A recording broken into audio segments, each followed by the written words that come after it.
The Punisher, Episode 4, Resupply. So this is a pretty good episode. Of course, we have Frank and Micro continuing to have their arguments throughout this episode, but they, at least by the end, officially start working together. Micro does actually end up getting his hands dirty by crashing into Medina's car, towards the end of the episode, which is very unfortunate. That was such a nice car. But, he takes the car down, and of course, this is the scene where Frank ends up saving her life.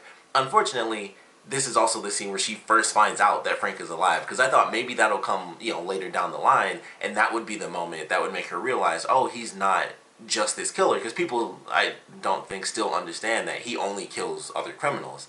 So, with this being like that revelation moment where she even found out that he was alive, it kind of changed. It was like, oh, he's going to have to do something, in a future episode to make her realize that he's not trying to kill her. He just says, stay out of my way.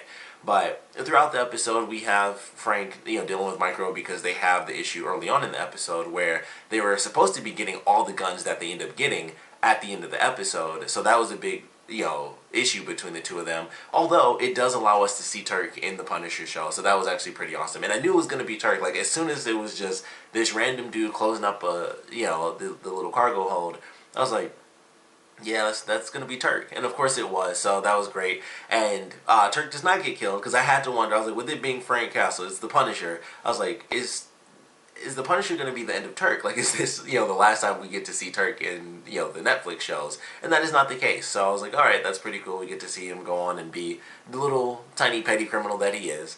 But I thought that was actually kind of awesome. It was cool to see him in the, see him pop up in the show.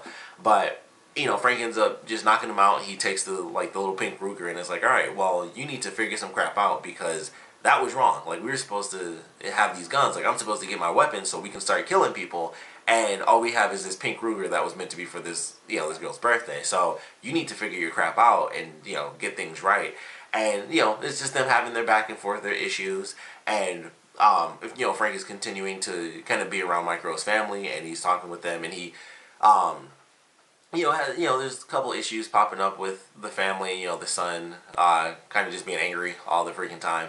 So, he kind of makes jokes like, oh, I kind of know someone like him where he's always prone to anger. And then Micro's watching them on the camera. He's like, yeah, I know somebody like that too. So, them just kind of taking little pot shots at each other all the time. But it was definitely cool. It was like, all right, so he's kind of, it almost seems like it's a little bit of help for Frank to be around Micro's family, because he gets to help, just random people out. And even though he might hate Micro, the family, he realizes, is innocent, and he knows that, Micro is in the same boat as him, except just that final step hasn't been taken yet where they wipe out, his family. So, I like seeing Frank with them, because it actually does seem like he's getting a little bit of help himself, which I find, fairly entertaining. And then, of course, every time they end up talking about it, they just have issues with each other, which totally makes sense. Like, Micro can't be around his family, and, it's just like, man, Frank's just going around, being with my family and stuff. So it was just kind of funny. But, they're going through the episode trying to figure out where in the world are these guns actually at. And then on the other side of the fence, we of course have, Medina going through with her case, and they set everything up, and it's like, alright, this is where the weapons are going to be. This is how we're going to do it. We're doing, like a fake purchase and everything, and just, wrap everybody up. And of course, Michael's able to figure that out towards the end of the episode. He and Frank go in. They go to a chop shop. I'm assuming that's what that was. They were just random cars. Like, none of them were taken apart, but I'm like, that has to be a chop shop. So, they go there, and we don't know what was going on. That's probably one of the funniest things about this episode. We have no idea what in the world was going on with those people in the chop shop. Like, it legitimately meant nothing to the actual story. That just happened to be like its own crazy thing where a guy had just been killed, and then the other guy was still tied up, and they were about to, like, I assume, put those clamps on his nuts and turn the, electric, or, zap him with the battery. And it was just like, oh, that had zero relevance. I thought that was going to lead to some other story elements. I was like, nope. Frank went in there, he does his thing. He kills those people off. He throws, like, the fake grenade, which unfortunately makes the guy pee on himself because he sees the grenade at his feet. But, Frank does his thing. He kills all those people, and then he, leaves the guy in the chair, and then they take the Mustang. And it was like, yeah, that's pretty much it. And it was like, that was definitely like an event going on before they just randomly happened to show up to, steal one of the cars. And it was just like, yeah, that was just a crappy thing happening to two people. And then Frank happened to show up and, kill all the guys off. And it was like, huh, That was just a violent moment, just to have a violent moment, which I was totally fine with. But like when I was looking at it, I was like, that actually was just a random thing that was happening. Like he probably would have gone in to kill them anyway, but it happened to be like an actual event was taking place as they went to steal this car. And it was just like, yeah, that meant that was just a thing that was happening to two random people. It had no relevance on the story outside of the fact that Frank, it took them a little bit of extra time to steal the cars because Frank had to like actually have a shootout with some people, and that was it. And I was just like, yeah, that was just violence. It was just like violence was already happening, and then Frank went in and made more violence, killed those people, left the dude in the chair because it's like, it's a chop shop.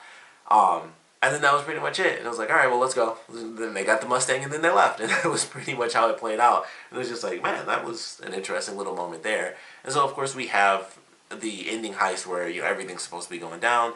And, of course, Micro sets everything up. He has the music playing. He puts the video on the loop. Frank drops off and, he lands on the truck, takes the two people out.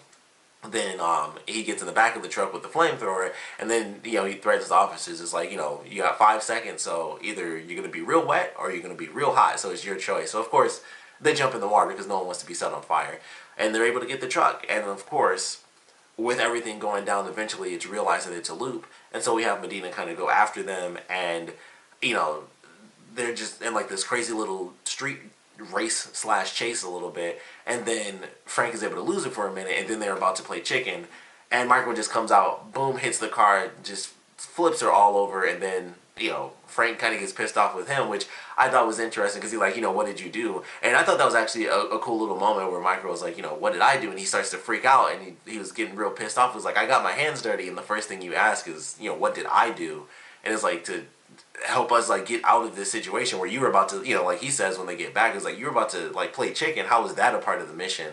So he takes off, and of course Frank ends up saving her, and she asks like, hey, did you kill this guy? And he's like, yep, totally did, and just stay out of my way, and then that's all there is to it. So I thought that was actually pretty cool. I definitely like that. And there's that was like the main story, but we also have like the side story in this episode, which was I thought was actually great. And that was involving the other soldier. Like the soldier was, digging in the ground and everything. I thought that was pretty cool. I was like, okay, that was kind of leading to some stuff for his character. Hopefully, I'm not mixing this up with the next episode because I watched 2 episodes in a row.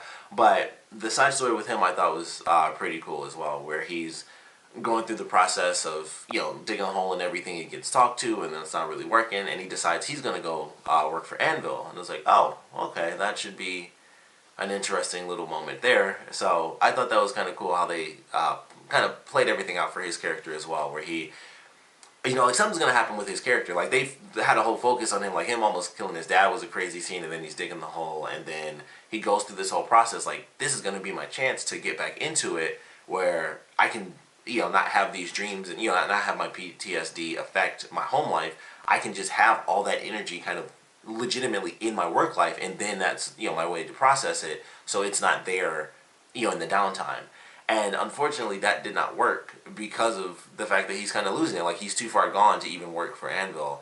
And that's like, I don't know what's going to happen with this character, but they're focusing a lot on him, and things are just going to get darker. So I don't know how far that's going to go and what that is going to entail eventually, but I am looking forward to how that's supposed to play out, because I assume that somebody's going to get killed because of this guy, and he's doing what he can. Like, he thought Anvil was the choice, but he's too far gone, and he's not really getting the help that he needs because it's just too tough for him. Like, the talking doesn't help him anymore. And there was, of course, the guy who was like, all this talking crap doesn't work. The bigger guy was like, here, take this pamphlet. So I'm sure they'll team up at some point, and I don't know what they could possibly do, because like, outside of talking, unless they're just going to randomly start shooting bad guys, unless they're going to turn into Punishers themselves, I don't really know what they could possibly do that would really help them. And I think this guy was way further gone than the other dude who was like, we need, with the gun rights and all that. So, that guy was like, all this talking stuff doesn't work. I think he's in a much better position than the guy that the show's actually focusing on. Like, that guy's really far gone, and that's just going to be a disaster. No matter where he is, no matter what outlet he thinks is going to help him, I can tell that it's not going to. Like, there's not going to be a single thing that he chooses that's going to help him outside of, being in the field, which he can't do because he's so far gone that he has, he has to dig a hole in his backyard just to do it in the middle of November, that sort of thing. So definitely interesting how they're doing his storyline, and like I said, I'm very curious where that's going to be headed. But I thought it was pretty cool, and I'm looking forward to, like I said, just all in all, how his character is ultimately going to end up playing out. So that should be exciting. But also, I think it's going to end up being a little bit sad because it's legitimately like just PTSD for this guy. So it's like that should be entertaining to watch. But all in all, I think the story itself for him is just going to end up being like a pretty sad story. So I am still looking forward to it, but it's just like, man, that sucks because I can tell that that's not going to be like a happy ending for this guy. Like it's just going to be bad for him. But definitely a good episode, and Frank is starting to put his name out there. He saves this woman, but of course she wakes up and it's like, oh, it's Frank Castle and stuff. So, there are going to be some issues there for sure, because now she's going to have that answer, like, Frank Castle's alive.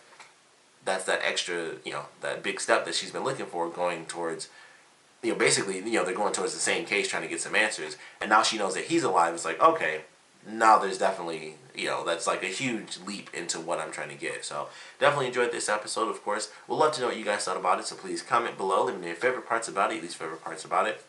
And I would love to know your theories on how Medina finding out that Frank is actually alive is going to change kind of the course of the show. Because that was a huge thing for her, was just looking into all these different people, and then it's like, oh, Frank Castle's alive, so that's going to be a big impact, and it might change the way she goes about her mission. But all in all, that's just an easier thing for her now, because it's like before it was just like everything's up in the air and crazy, and I knew Frank Castle was involved, but it didn't matter because he was dead, and now he's alive. That's going to be like her driving force. It's like, we can get this guy, and there's kind of no, in a weird sense, there's kind of no legal red tape there, because this is a dude who's technically, or legally speaking, supposed to be dead. So that's almost like a straight shot. It's like, if we can get this guy, there are like no rules apply, pretty much. I don't think she'd do anything crazy because she's not, that type of character. But they can get him, and there's really nothing legally that can happen to her, if they decide to capture him and just, interrogate the crap out of him. So I would love to know your theories on how that's going to play out now that she knows the truth.